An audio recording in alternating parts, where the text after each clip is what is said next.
All right, we're gonna go through the torquing sequence of the Xeon 3175X.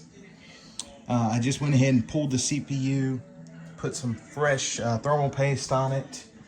As far as the thermal paste goes, we're just using this stuff right here. I mean, these chips are massive and the IHS is huge. So since the die is so big, paste quality in general doesn't actually affect things that much. But it's just sitting on there right now. We're gonna go through the torquing sequence. We gotta put in all the little studs. And there is a certain order that you actually wanna make sure you go on these. So we're gonna go ahead and retorque that thing back and make sure it is good. So I'm gonna go ahead and put these T25 bit. I'm just turning them. It's a little scary doing this because like the CPU is just sitting in the socket. There is no latch. There's not a clamp. There's nothing. There's no tray that holds the CPU in place. It is, is tightened down now. I'm just gonna get a look at. You literally have no idea if it's even right. You know what I mean? You're just like, is it right? I guess it's right, you know? So 1, 2, 3, turn. Lightly turn.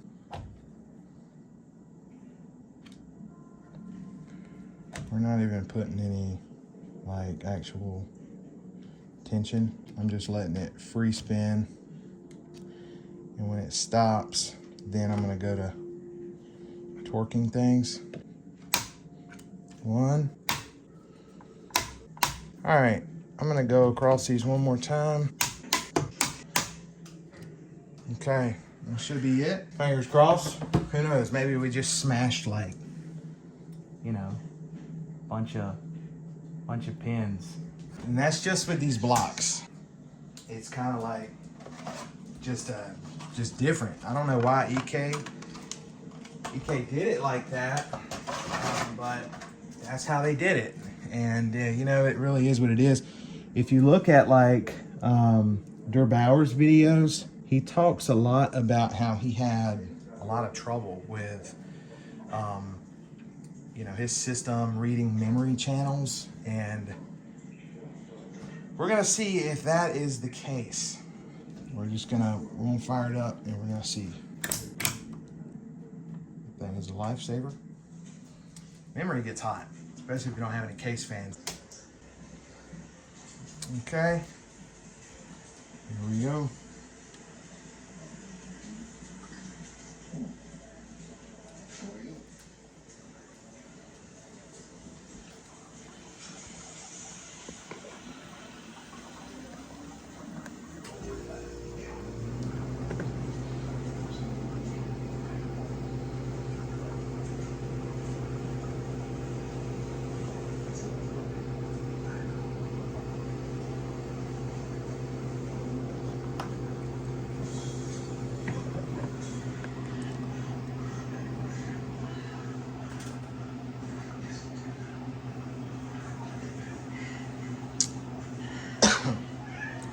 New CPU installed. Total memory, 98,000 megabyte. So there we go. F1 to run the setup. Excuse the mess. This is all from cleaning up the CPU here. You know, gone through it like this, and you know, because when I got this set up, this was assembled already. All right, everybody, we got it running from mounting. We have remounted the CPU, and I'm essentially just using a baseline that I know what the temperatures are because I've kind of ran it so many times, which is 4.5 gigahertz all cores, what the temps were. So I do know that, you know, 4.5 was hitting a package of 73. So the hottest core was getting up to 73 degrees Celsius. I think it hit 74 one time. But I know every time, you know, you would run, you know, Cinebench with this water temp, it was hitting 73 degrees. Package max. So we repasted it with the Noctua H2 thermal paste here. And I don't typically use a paste like this, but I did some research and it has a lot of positive reviews, and you know, this stuff is gonna work. But I wanted something that is gonna last a long time. It's a bit of a process removing the water block and repasting them. As you can see, when you go and loosen that thing and lift it, you're literally putting, if your CPU is gonna fall into the socket, you know, it's all by chance. Is it gonna fall? Is it gonna stick? And these CPUs are very heavy. So you really wanna make sure that it doesn't, you know what I mean? So like, you know, and there's really not much you can do, but you know, just lift it off of there. There is a small gap on each side, so technically you could take something like a card and you can actually get in there and get between it and get this on top of the CPU. So like right now, it's laying on top of the PCB of the CPU. And I was thinking about like putting it there and holding down, and then I was gonna pull the video card and do one on the other side and hold down. But then I was thinking like, how am I gonna do that, you know? Plus the CPU is so large that the contact surface area is so large that the grip on the thermal paste is also very good, which, you know, makes you think it shouldn't fall, right? But, you know, it didn't. Everything went smoothly.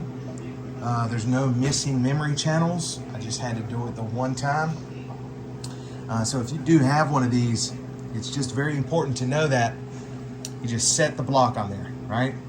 You put your screw in here, here, here, and here. There's 4. You turn them until they don't spin, until you feel it stop. You don't use any kind of torquing or resistance. And then once you know they're spun on the threads and the block's not just gonna lift or tilt, you go right into torquing this one down to 12 inch-pounds. Then you're gonna torque that one to 12 inch-pounds. Then you're gonna come over here and torque this one to 12 inch-pounds, and then that one to 12 inch-pounds as well. And once you do that, you're not gonna have any issues. So that's the steps that I have followed, and I don't have any experience with these platforms at all, but you know, some people had trouble with that. I don't know if, you know, what the problem would be. There were some people who never got HEXA channel working, and I don't know why, but I didn't have any issues whatsoever. We're gonna go ahead and do a check on the temperatures here. 3175X is just at our baseline of 4.5 gigahertz.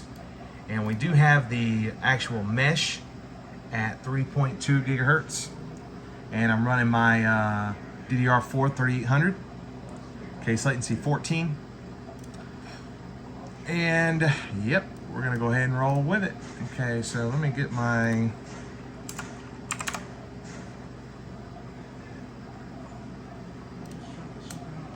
Cinebench up in here.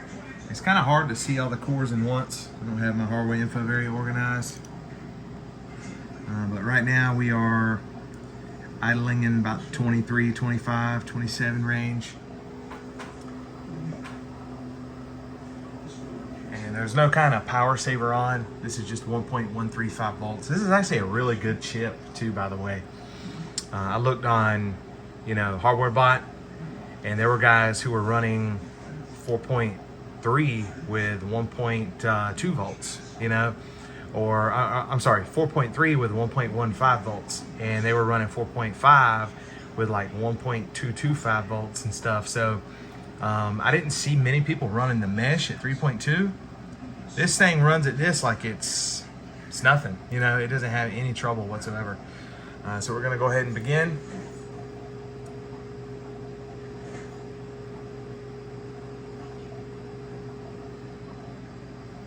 All right, here we go.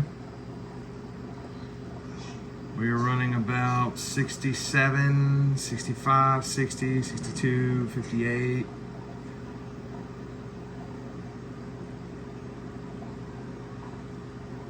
All right, went ahead and finished. 40,000. This is a really easy overclock, by the way. Nothing hard at all. Now, we're gonna take a look over here. We're gonna see, here's the CPU power consumption. It hit 488. which isn't that crazy, honestly. The CPU package right here. CPU package reached a maximum of 67 degrees Celsius. 67. That's it. Like that is incredible. It ran 73 every time with this same BIOS profile. I've seen it hit 74 before, but 67, that is a 6-degree drop off of the CPU package, which is really good. All of the core temperatures came down. As far as what the core temperatures look like, you know, core 0, 61, core 1, 60, core 2, 65, core 3, 66, you know, core 4, 63, 62, 58, 62. And then going over to these, we can see it's kind of a similar thing over here, right? 62, 62, 59, we've got 68, 66, 61, 62, and just, you know, same thing, all the way down to core 28, right? They're all running in the, you know, 60 range, which is really good to see on something like this, you know, fully tuned up. A nice reduction in temperatures. I wanted to put on a thermal paste that I knew would hold up and last and not have to go through that again in, you know, 3 months, 6 months. So I'm definitely happy with it. Can't beat that kind of reduction. It tells me that that paste it had some age on it, and it ran cool. I mean, it did. You know, when I looked at it, I was like, wow, man, my temperatures are pretty good. But when I pulled this off, I looked at the paste, and it looked kind of watery to me around the edges, and it was a little bit. But this thing is a very big CPU. It takes a lot of thermal paste, so cleanup is very difficult. Especially that remount has probably been under this water block for years, you know. But I hope this was helpful, and I'll see you all in the next one. Thanks.